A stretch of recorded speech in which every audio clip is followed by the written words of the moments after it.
இதோ தேவனே என் இரட்சிப்பு, நான் பயப்படாமல் நம்பிக்கையாக இருப்பேன். கர்த்தராகிய யெகோவா என் பெலனும் என் கீதமுமானவர், அவரே எனக்கு இரட்சிப்புமானவர் என்று எழுதப்பட்டிருக்கிற வேத வாக்கியத்திற்காக எங்கள் தேவாதி தேவனுக்கு கோடான கோடி ஸ்தோத்திரங்கள் உண்டாகட்டும். எங்களுடைய பெலனும் எங்களுடைய கீதமுமானவரே உங்களுக்கு ஸ்தோத்திரம்.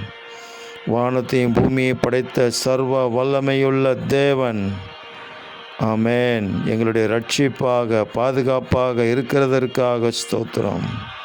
யெகோவா என்ற நாமத்தை உடைய தேவரீர் ஒருவரே பூமி அனைத்தின் மேலும் உன்னதமானவர் என்று மனுஷர் உணரும்படி தேவரீருடைய கரம் எங்களோடு கூட இருந்து ஒவ்வொரு நாளும் நடத்துவதாக.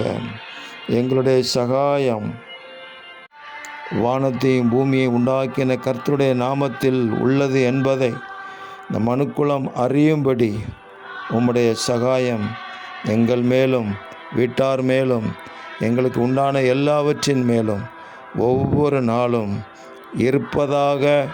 அப்படியே நீங்கள் இரக்கம் செய்து நடத்துவதற்காக ஸ்தோத்திரம். இரட்சகர் இயேசு கிறிஸ்துவின் நாமத்தில் ஜெபிக்கிறோம் பிதாவே. ஆமேன், ஆமேன், ஆமேன்.